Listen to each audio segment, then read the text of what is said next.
Agora a gente vai ter a presença e a fala ilustre da professora Ana Fernandes. Não precisa me apresentar, não. Eu sou professora da Faculdade de Arquitetura da UFBA.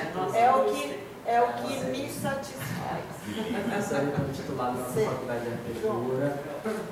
Ana Fernandes, para quem não conhece. Eu vou ler. A professora, pode ser ler? Não, ela não quer. Quer? Então tá. Não precisa, gente. Eu tinha duas formas de me apresentar. Eu tinha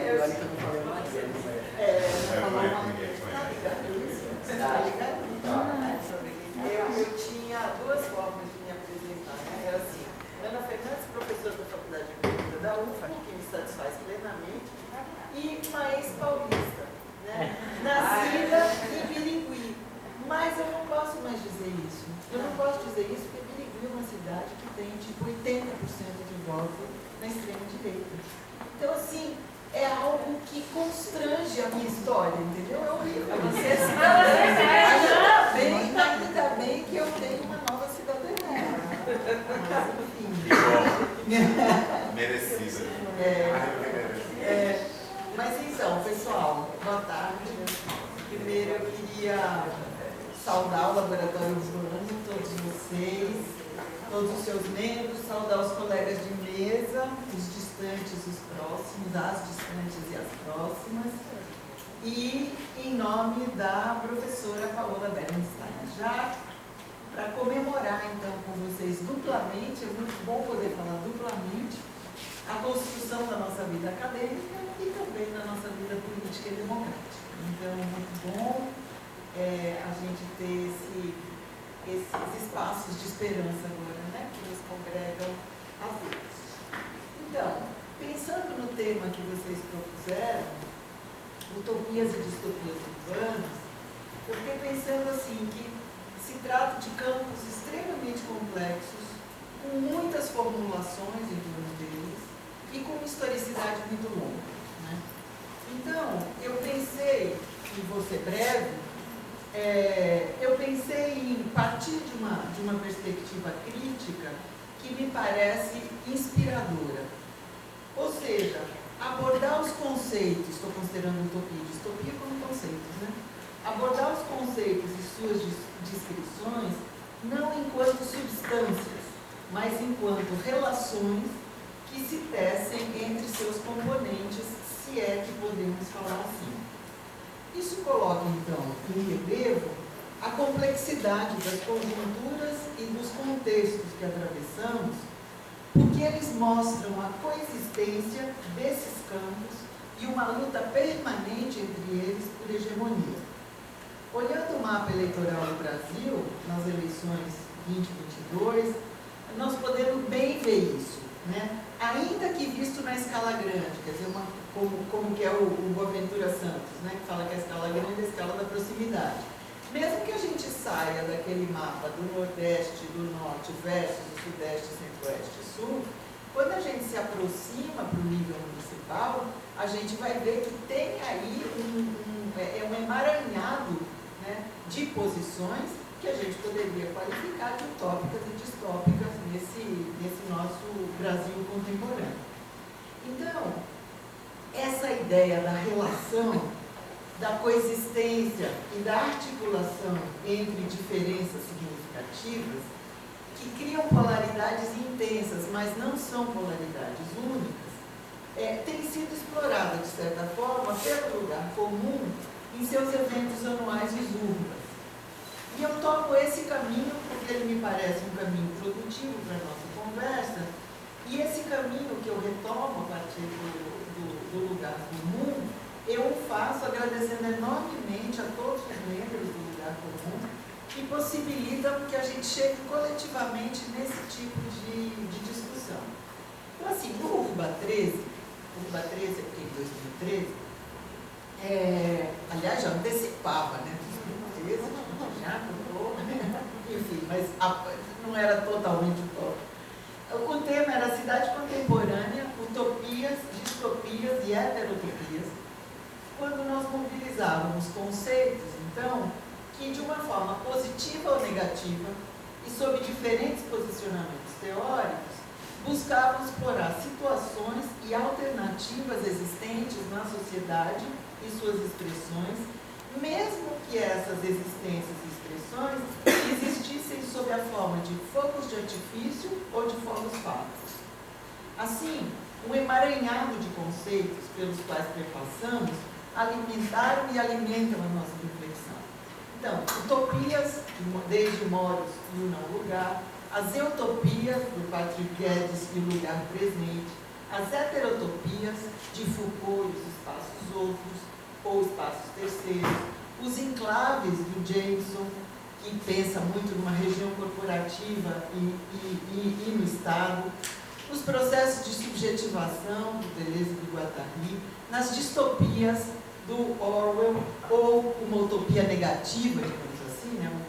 A distopia como uma utopia negativa, os enxames do Hart e do Negri, com multiplicidade e comunicação, o princípio esperança e o ainda não, do Bloch, que pensa tudo isso como processo, e a gente não incluiu isso no Urba 13, mas eu acho que nós poderíamos colocar aí hoje a ideia do pluriverso, conceito que atualmente tanto nos alimenta e que parte de uma definição, digamos assim, inspirada, né, na quarta declaração do Exército Zapatista, que diz muitas palavras são percorridas no mundo, muitos mundos são feitos, muitos mundos nos fazem. Há palavras e mundos que são mentiras e injustiças. Há palavras e mundos que são críveis e verdadeiros. No mundo dos poderosos, só há espaço para os grandes e seus ajudantes. No mundo que queremos, todos cabem. Né? Então essa é a declaração do Exército Zapatista, e com ele o Ubuntu, né? Ou seja, sou porque somos, e isto é porque são. Então as coisas deixam de ter um valor de substância para ter um valor relacional, e é nessa relação que eu acho que é importante, que eu acho que pode ser um caminho importante para a gente pensar.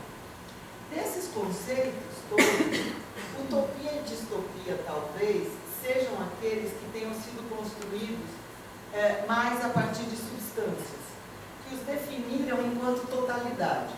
Os outros né, conceitos e movimentos, mais como movimento, como processo, como relação, como deslocamento, como revelação. Mas utopias e distopias também enquanto lugares inalcançáveis, porque ideais. Mas ao mesmo tempo que eles são ideais e inalcançáveis, eles são também ambíguos, podem ser entendidos na sua ambiguidade. Por um lado, esses processos, as utopias e as distopias, se descolam dos processos concretos e relacionais pelos quais a sociedade se move. Por outro, eles tensionam as expectativas, acentuando-as enquanto possibilidades de horizontes sociais mais alargados. Consciência antecipadora, como diria Bloch, fermento utópico, na formulação de Lefebvre. Muitas vezes, misturando utopia e distopia, a depender de como sejam analisados. De novo, o Brasil de hoje, acho que nos coloca isso com clareza e nos interpela sobre com quais valores, filtros e responsabilidades problematizamos o mundo e seus sistemas de opressão. Não apenas. Para além da mais que clássica utopia de Moros, eu trago aqui um livrinho, um livro pequeno chamado, acho que eu já conversei com Silvana sobre isso, não sei se ela lembra, um tratado A Cidade Feliz, escrita por um croata e filósofo renascentista, Francesco Patrício, que escreveu em Pádua esse tratado e foi publicado em 1553 em Veneza.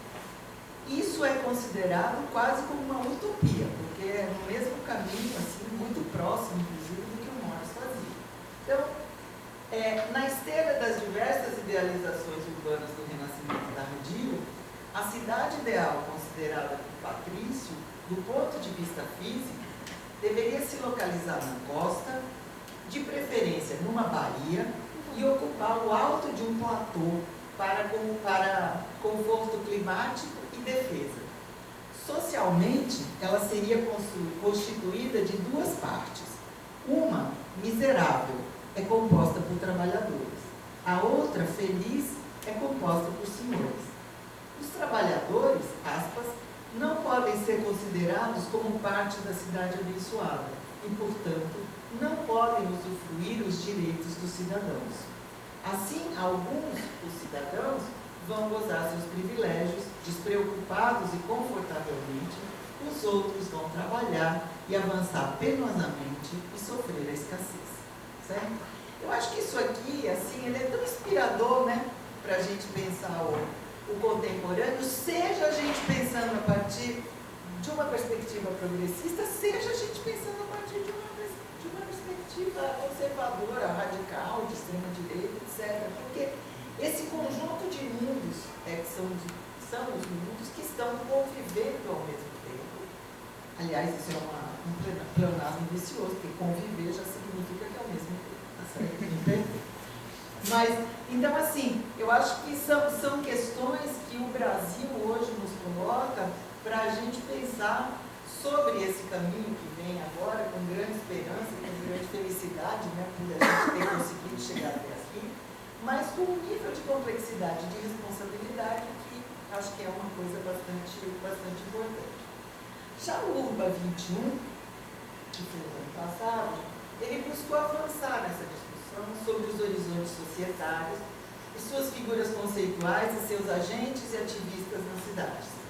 Por uma arte de cultivar e esperançar cidades, que era o tema, apontou para a simultaneidade do desencanto e da violência, por um lado, e da potência e da latência criadoras e criativas, cultivando perspectivas ampliadas de vida social e coletiva nas cidades.